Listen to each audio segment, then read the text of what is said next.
আসসালামু আলাইকুম। Technique easy এডুকেশনের পক্ষ থেকে নবম দশম শ্রেণীর শিক্ষার্থীদের জানাচ্ছি শুভেচ্ছা। আজকের পর্বে আমরা সিলেট বোর্ড 2023-এ আসা একটা সৃজনশীল নিয়ে তোমাদের সাথে আলোচনা করব।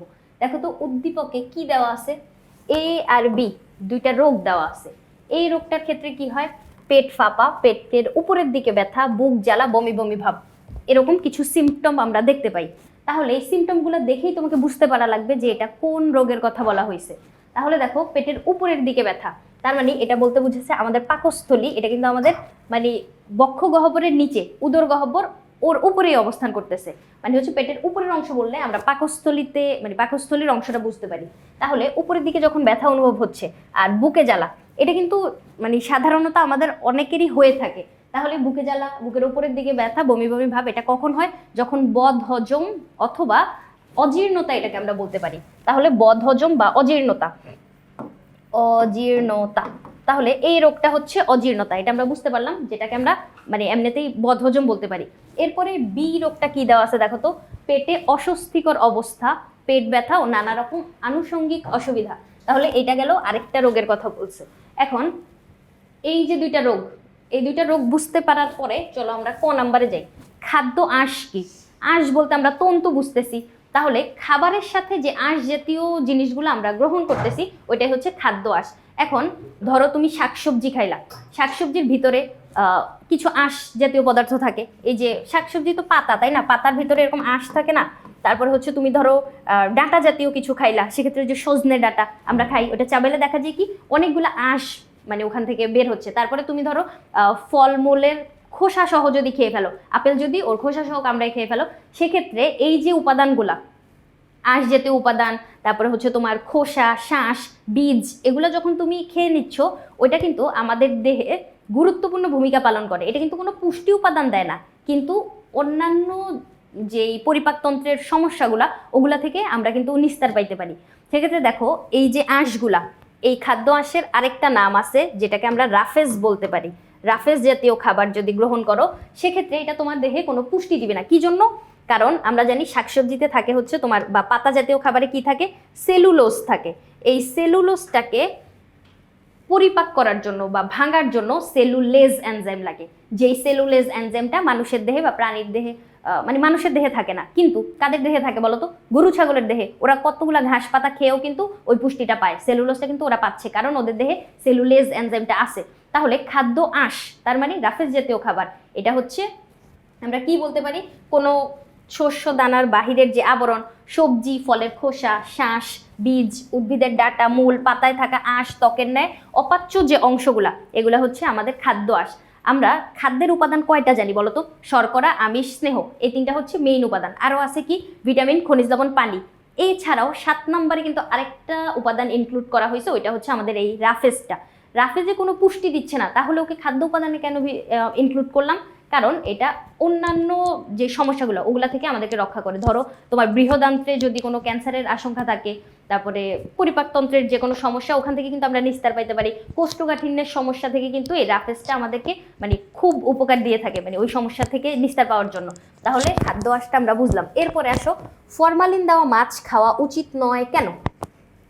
শুধু মাছ কেন, ফরমালিন দেওয়া শাকসবজিও খাওয়া উচিত নয়, কিন্তু কেন উচিত নয়? এখন তুমি ধরো ফরমালিনে পানি ভিতরে মাছটাকে চুবায় রাখলা, কি জন্য? উদ্দেশ্য হচ্ছে আরও কিছুদিন এই যে খাদ্যটা এটা যাতে টাটকা থাকে, অথবা পচন যাতে না ঘটে, এই জন্য আমরা ফরমালিন পানিতে চুবাই। মানে আমরা বলতে অসাধু ব্যবসায়ীরা এই কাজটা করে, আমরা এই কাজটা এখন কিন্তু অ্যাভেলেবেল দেখতে পাই। সেক্ষেত্রে তুমি যখন ওই মাছটাকে ফরমালিনের পানিতে চুবায় রাখতেছো, মাছের প্রতিটা কোষে কোষে ভিতর কিন্তু এই ফরমালিনের উপাদানটা চলে যাচ্ছে। তাহলে আমরা যখন বাজার থেকে কিনে আনি, এটার পরে যখন রান্নার জন্য প্রক্রিয়া করি, সেক্ষেত্রে আমরা মাছটাকে অবশ্যই পরিষ্কার করি, কিন্তু তুমি ওই পরিষ্কার পানি দিয়ে ধোয়ার পরেও কিন্তু ওই ফরমালিনটা হচ্ছে যায় না, কারণ ওই যে মাছের প্রতিটা কোষের ভিতর ফরমালিনের যে বিষাক্ত যৌগটা ওটা কিন্তু চলে গেছে। তাহলে ওই পুরা খাদ্য উপাদানটা কি হয়, বিষাক্ত হয়ে যায়। কিন্তু তুমি যখন খাদ্য হিসেবে সেটা গ্রহণ করতেছো, দেখো আমরা কিন্তু ওইটাকে অনেক টেম্পারেচারে মানে ফুটাচ্ছি বা রান্না করতেছি, তখনও কিন্তু তোমার ফরমালিনটা রয়ে যায়। ফরমালিনটা মানে এত বেশি ক্ষতিকর, যার জন্য তুমি খাদ্য হিসেবে যখন গ্রহণ করতেছো, আমাদের পেটের ভিতরে যখন চলে যাচ্ছে ফরমালিনটা, ওটা কিন্তু আমাদের ক্যান্সারের মতো এরকম ভয়াবহ রোগও সৃষ্টি করতে পারে। যার জন্য এখানে বলছে যে ফরমালিন দেওয়া মাছ খাওয়া উচিত নয়। তবুও কেন অসাধু ব্যবসায়ীরা এই কাজটা করে? কারণ তাদের হচ্ছে ব্যবসায় লাভবান হওয়া লাগবে, যাতে মাছটা বা খাদ্য উপাদানটা আরও কিছুদিন টাটকা থাকে, দেখতে মনে হয় যেন আরে বা সতেজ, তাহলে তার কি হবে, বিক্রয়টা বেশি হবে। সেক্ষেত্রে তার মনোভাবটা এরকম হয় যে আমার ফ্যামিলি মেম্বার্সরা তো এটা খাচ্ছে না, এটা অন্য মানুষ খাচ্ছে, আমি এখানে ফরমালিন দিয়ে লাভবান হব। তুমি যে এখানে মাছ বিক্রি করতেছো ফরমালিন দিয়ে, তুমি ভাবতেছো যে আমি তো এটা খাবো না, আমার ফ্যামিলি মেম্বার্সরা তো খাবে না। তুমি মাছ বিক্রি করে যে টাকাটা পাচ্ছ ওটা দিয়ে তুমি সবজি কিনবা, কারণ মাছওয়ালার কাছে তো আর সবজি থাকে না, সবজিওয়ালার কাছে মাছ থাকে না। এরকম আমরা একজন আরেকজনের উপর নির্ভর করতেছি। সে আবার কি ভাববে, সবজিওয়ালাটা ভাববে এটা তো আমার ফ্যামিলি মেম্বার্সরা খাবে না, আমি এখানে ফরমালিন ব্যবহার করে দিই। সেক্ষেত্রে কি হবে, ওই যে তুমি যে কাজটা করতেছো খারাপ কাজের ফল কিন্তু আমাদের কাছেই ঘুরে ফিরে আসে। এক্ষেত্রে ওই যে আমরা এরকম একটা গল্প বলতে পারি যে একজন কৃষক ছিল, বুঝছো, সে হচ্ছে মাখন মানে গরুর দুধ দোয়ে মাখন ছানা এগুলো তৈরি করতো, তৈরি করে একটা মুদি দোকানে বিক্রি করতে যাইতো। মুদি দোকানে যায় সে প্রতিদিন একটা মাখনের বার, যেটা হচ্ছে 1 কেজি করে বানাইতো, 1 কেজির একটা বার দিত, সেই অনুযায়ী যে টাকাটা পাইতো ওই টাকা দিয়ে সে বলতো যে আমাকে টাকা দেওয়ার দরকার নেই, আমাকে আরও কিছু সদাই দেন, চাল ডাল এগুলা দেন। সে নিয়ে আসতো। এরকম করে ওই মুদি দোকানের সাথে তার হচ্ছে মানে অনেক মাস হচ্ছে এরকম আদান প্রদানের সম্পর্ক। এরপরে মুদি দোকান একদিন ভাবলো যে ও যে আমাকে মাখনের এই চাকাগুলা দিচ্ছে এগুলো কি আসলে 1 কেজি, আমি একটু পরিমাপ করে দেখি। দেখলো যে ওখানে কিছুটা মাখন কম, 900 গ্রাম আছে, তার মানে আরও 100 গ্রাম কম দিচ্ছে। এখন তো মুদি দোকান রেগে মেগে ফায়ার যে তুমি কেন আমাকে এরকম কম দিচ্ছ, মানে আমাকে ঠকাচ্ছ, এরকম 100 গ্রাম করে তুমি কম দিচ্ছ। সেক্ষেত্রে ওই যে কৃষকটা সে কি বললো জানো, বললো যে আমার বাসায় তো বাটখারা নাই, আমি পরিমাপ করতে পারি না, আপনার থেকে 1 কেজির যে চিনিটা আমি কিনে নিয়ে গেছিলাম ওই চিনিটাকে আমি বাটখারার জায়গায় রেখে তারপরে পরিমাপ করে ওইখান দিয়ে হচ্ছে মাখন করতেছিল। সে ভাবছে তাকে তো 1 কেজি চিনি দিছে, মুদি দোকানদার যে তাকে 1 কেজি চিনির ওখানে যে কম দিল 900 গ্রাম, তার যার জন্য সে মাখন যখন বারটা বানাচ্ছিল তার প্রতিটা মাখন হচ্ছে 900 গ্রাম, কিন্তু সে তো জানে না। তাহলে তুমি যে খারাপ কাজটা করতেছো ওটা তোমার কাছে ঘুরে ফিরে আসবেই। তারপরে আসো গ নাম্বারটায়, উদ্দীপকে উল্লিখিত এর সমস্যাগুলো কিভাবে প্রতিকার করা যায়। কি কি সমস্যা ছিল, পেট ফাঁপা ছিল, পেটের উপরের দিকে ব্যথা ছিল, বুকে জ্বালা আর বমি বমি ভাব। এইটা কি ছিল, রোগটা ছিল আমাদের অজীর্ণতা বা বদহজম, অজীর্ণতা অথবা বদহজম। এইগুলো আমরা প্রতিকার করব কিভাবে, প্রতিকার বলতে রোগটা হওয়ার পরে এটা থেকে এখন আমরা রক্ষা পাবো কিভাবে। যে কোনো রোগী যখন আসবে পরীক্ষায় সেক্ষেত্রে আমাদের 2টা জিনিস খেয়াল রাখা লাগবে, যে রোগের লক্ষণগুলা মনে রাখবা, কারণ এই যে উদ্দীপকটা ধরার জন্য আমাদের লক্ষণগুলা প্রয়োজন। লক্ষণ, কারণ, লক্ষণ আর প্রতিকার। মানে রোগ হইলে তো আমরা এরকম প্রথমে বুঝতে পারি কিভাবে, কারণগুলা বা লক্ষণগুলা দেখে, এরপরে রোগটা কেন হইলো আর এখন আমি কি করব, এরকম প্রশ্নটা মাথায় আসে, তাই না, যে রোগটা যে এখন হইলো এখন আমি কি করব। তাহলে প্রতিকারটা, এই 3টা 4টা জিনিস পড়লেই হচ্ছে তোমার রোগের ক্ষেত্রে আর কিছু আসে না, পরীক্ষায় এই কয়টা জিনিসই আসে। তাহলে উল্লিখিত যে এটা হচ্ছে অজীর্ণতা। সবার প্রথমে তুমি যে সিমটমটা দেখে বুঝতে পারছো এটা অজীর্ণতা বা বদহজম, এই কথাটা একদম গ নাম্বার লিখেই প্রথম লাইনে বলে দিবা। এরকম কখনো করবা না যে উদ্দীপকে যেই রোগটার কথা বলা হয়েছে সেই রোগটা নিচের বর্ণনায় বলা হল, এরকম কিন্তু কখনো করা যাবে না। যেই রোগটার কথা বলছে তুমি যে বুঝতে পারছো ওইটা প্রথমেই হচ্ছে 1 লাইনে দিয়ে দিবা। কারণ যদি বলো যে নিচে বিশ্লেষণে দেওয়া হলো, তোমার 2-3 পৃষ্ঠা বিশ্লেষণ পড়ে যেন তুমি এরকম টাস্ক দিচ্ছ টিচারকে যে আপনি আমার 2-3 পৃষ্ঠা বর্ণনা থেকে খুঁজে বের করেন এই রোগের নাম কি, খুঁজে বের করে তারপরে আমাকে নাম্বার দেন। তুমি যদি এরকম টিচারকে টাস্ক দাও, টিচারও তোমাকে টাস্ক দিয়ে দিবে যে নাম্বার কোথায় দিছি খুঁজে বের করো। তাহলে একদম গ নাম্বার লিখেই আমরা কি করব, এই অজীর্ণতা যে বুঝতে পারছি এটা বলে দিব। এরপরে আসো, এইখানে তোমার 1 নাম্বার কনফার্ম, কারণ বর্ণনায় কিন্তু টিচারের উপর নির্ভর করে যে উনি তোমাকে কত নাম্বার দিচ্ছে, কেউ কেউ বেশি দেয় একই বর্ণনায়, কেউ কেউ আবার কম দেয়, কিন্তু এখানে যে 1 নাম্বার এটা হচ্ছে শিওর, কারণ তুমি যে রোগটা ধরতে পারছো এটাতে হচ্ছে 1 নাম্বার। এরপরে যায় আমাদের কি বলছে, প্রতিকার বা নিয়ন্ত্রণ রাখার জন্য যা যা আমরা করতে পারি, কি কি করা যাবে। অতি ভোজন না করা, অনেক বেশি খাওয়া যাবে না, আস্তে আস্তে ভালোভাবে চিবিয়ে খেতে হবে। এখন কি জন্য চিবিয়ে খেতে হবে, কারণ আমরা যখন খাবারটা পরিপাকের জন্য সবার প্রথমে কি করতেছি, মুখগহ্বরে নিচ্ছি। মুখগহ্বরে খাবারটা নেওয়ার পরেই আমাদের পরিপাক 2 ভাবে সম্পন্ন হয়, একটা হচ্ছে তোমার যান্ত্রিক পরিপাক আর একটা হচ্ছে রাসায়নিক পরিপাক। ওই যে যান্ত্রিক পরিপাক 2 ধরনের। যান্ত্রিক যেটা, সেখানে হচ্ছে একটা যন্ত্র কাজ করে, যন্ত্রটা হচ্ছে আমাদের দাঁত। এই যান্ত্রিক পরিপাকে যন্ত্রটা হচ্ছে দাঁত। এই যে যন্ত্র রাসায়নিক, এরপরে এই যে যন্ত্র দেখো আমাদের 4 ধরনের দাঁত আছে। সবার প্রথমে সামনের দিকে এগুলো হচ্ছে আমাদের কর্তন দাঁত, যেগুলো দিয়ে আমরা কাটি। তারপরে আছে ব্যামফায়ারের মতো দেখতে যেগুলো, উপরে 2টা নিচে 2টা, এগুলো হচ্ছে আমাদের ছেদন দাঁত, এগুলো দিয়ে আমরা খাবারটা ছিটতে সাহায্য করি। এরপরে মাড়িতে যেগুলো আছে ওগুলো হচ্ছে অগ্রপেশন আর পেশন। এই যে পেষণ নাম শুনেই আমরা কি বুঝতে পারতেছি ওরা হচ্ছে খাবারটাকে পিষবে। তাহলে এই যে 4 ধরনের দাঁত ওরা সবাই কি করতেছে, আমাদের খাদ্য বিভিন্নভাবে মানে ভাঙতে সাহায্য করতেছে, ভেঙে ক্ষুদ্র কণায় পরিণত করতেছে। তাহলে যখন তুমি খাবারটা চিবিয়ে খাবা, সেক্ষেত্রে যখন ক্ষুদ্র ক্ষুদ্র কণায় পরিণত হইলো, ওইটা যখন অন্ননালী দিয়ে পাকস্থলী, ক্ষুদ্রান্ত্র, বৃহদান্ত্রে যাবে, সেক্ষেত্রে তোমার পরিপাকের ক্ষেত্রে অনেক বেশি সহজ হবে। কারণ খাদ্যটা ভেঙে, জটিল খাদ্যটা ভেঙে সরল উপাদানে পরিণত করা হচ্ছে আমাদের উদ্দেশ্য, মানে পরিপাকতন্ত্রের উদ্দেশ্য। তারপরে ওই সরল উপাদানটা কোষ অ্যাবজর্ব করে নেবে। এখন তুমি যদি ওই ভাঙার কাজটা দাঁত দিয়ে অধিকাংশই করে দাও, সেক্ষেত্রে ভেতরে তোমার কাজটা মানে কম হবে।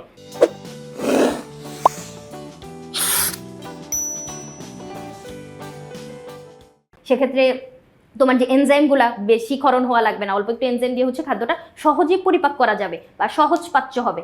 সেক্ষেত্রে পরিপাকতন্ত্রে কোনো সমস্যা হবে না, তার মানে অজীর্ণতা বা বদহজমও কম হবে। তাহলে ভালোভাবে আস্তে আস্তে চিবিয়ে খেতে হবে। এরপরে ধূমপান পরিহার করতে হবে।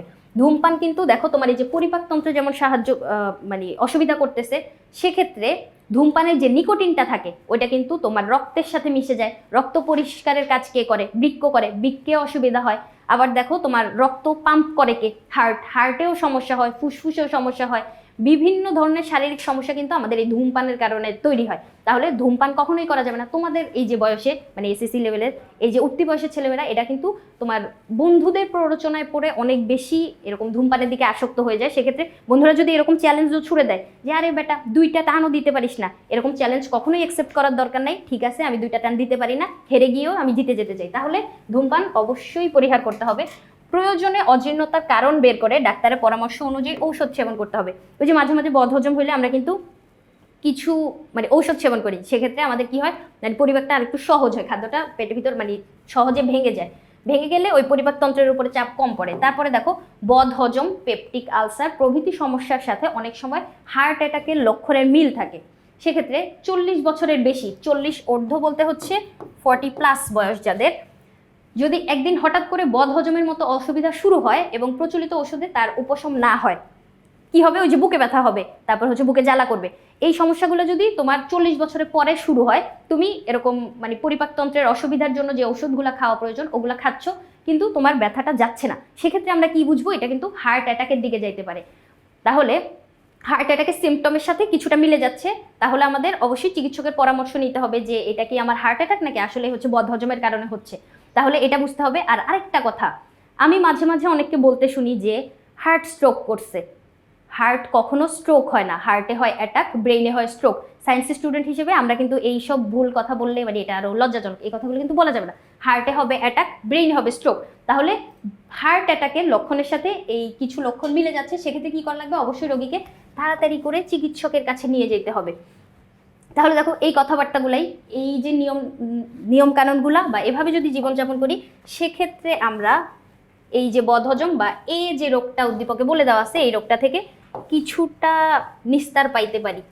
এরপরে আসো আমরা ঘ নাম্বারে যাই। বিশেষজ্ঞদের মতে উদ্দীপকে বি এর সমস্যাগুলা, উদ্দীপকের বি এর সমস্যাগুলো কোনো বিশেষ রোগের কারণ নয়। ইয়েস, বি এর সমস্যাগুলো কি কি দেখো তো? পেটে অস্বস্তিকর অবস্থা, পেট ব্যথা, নানা রকম আনুষঙ্গিক অসুবিধা। এই যে রোগটা, এটা কোনো আহামরি রোগ না, এটা হচ্ছে উদ্দীপকে বলা আছে। তাহলে আহামরি রোগ না হইলে চলো আমরা এটা এখন দেখি। রোগটা হচ্ছে আমাদের কোষ্ঠকাঠিন্য। কোষ্ঠকাঠিন্য আহামরি কোনো রোগ না, কিন্তু এই কোষ্ঠকাঠিন্যের ফলে মাঝে মাঝে কিন্তু বৃহদান্ত্রে বা কোলন ক্যান্সার হইতে পারে, ওইটা আবার আহামরি সমস্যা।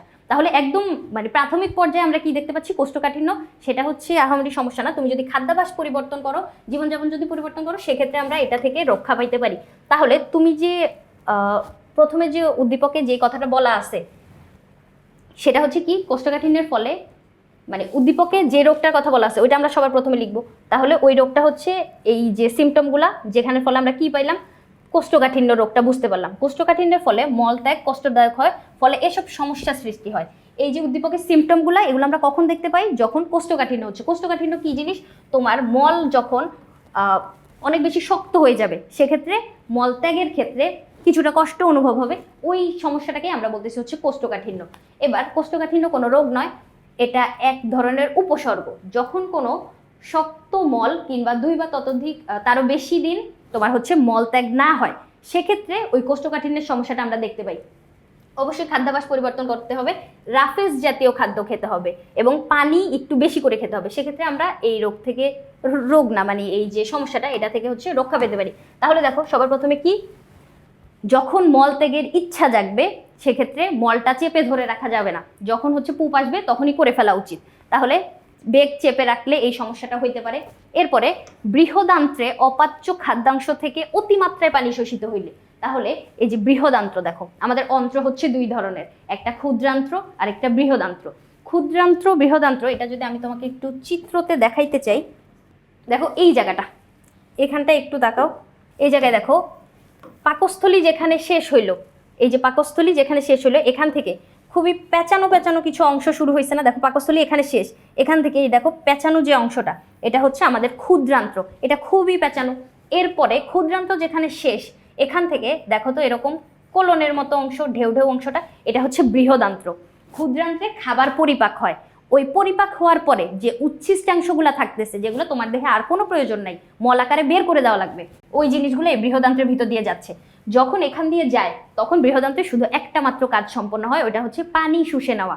বৃহদান্ত্র ওই খাদ্যের অপাচ্য অংশগুলো থেকে পানি শুষে নিতে থাকে, পানি শুষে নিয়ে ওইটা যখন একটা মন্ডে পরিণত হয় বা কাইমে পরিণত হয়, তখন ওইটা যায় রেকটাম বা মলাশয়ে জমা থাকে। তারপর কিছু ঘন্টা পরে তোমার যখন মল ত্যাগের ইচ্ছা থাকবে তখন ওগুলা দেহ থেকে নিঃসৃত হয়ে যাবে। তাহলে বৃহদান্ত্রে কি হইলো দেখো তো, পানি শোষিত হইল, অতিরিক্ত পানি দেহে চলে আসতেছে।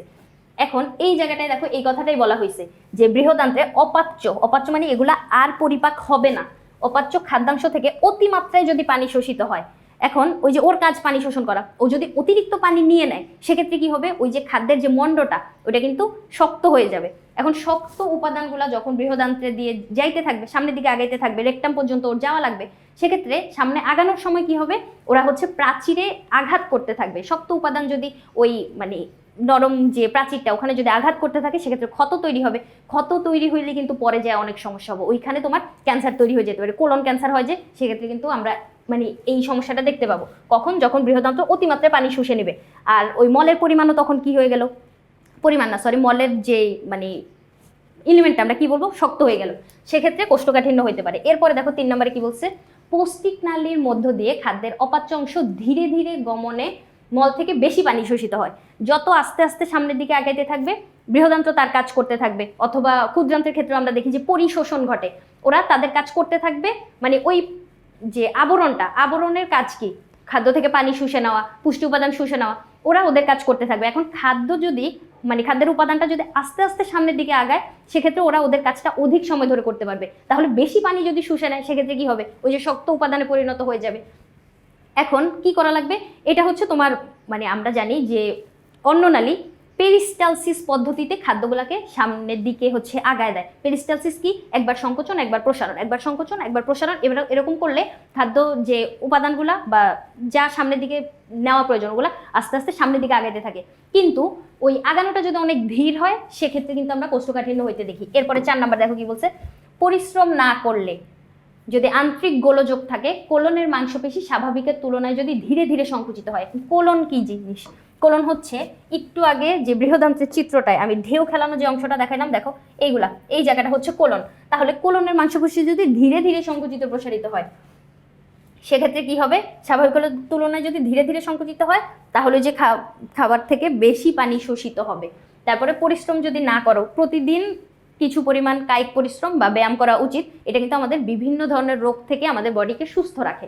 তারপরে আন্তরিক গোলযোগ বলতে হচ্ছে ওই যে তোমার ক্ষুদ্রান্ত্র বৃহদান্ত্রে যদি কোনো সমস্যা হয়, পরিপাকের ক্ষেত্রে ওরা যদি ঠিকমতো এনজাইম নিঃসরণ করতে না পারে সেক্ষেত্রে ওই আন্তরিক গোলযোগ বলছে। তাহলে এই সমস্যাগুলো থাকলে কি হবে, কোষ্ঠকাঠিন্য হইতে পারে। এরপরে 5 নম্বরে যেটা সবচেয়ে গুরুত্বপূর্ণ, রাফেজ জাতীয় খাবার যদি না খাও, রাফেজ জাতীয় বা আঁশ জাতীয় খাবার বলতে হচ্ছে শাকসবজি বা আঁশ জাতীয়, ওই যে ক নাম্বারে আমরা যে রাফেজটা পড়লাম যে খাদ্য আঁশ কি, খাবারের সাথে যে আঁশ জাতীয় উপাদানগুলো আমরা গ্রহণ করি ওগুলো কিন্তু আমাদের মলের পরিমাণ বৃদ্ধি করে, তারপর হচ্ছে পানি ধরে রাখতে সাহায্য করে। সেক্ষেত্রে তোমার কি হবে, ওই কোষ্ঠকাঠিন্য হওয়ার সমস্যাটা কিন্তু হচ্ছে না।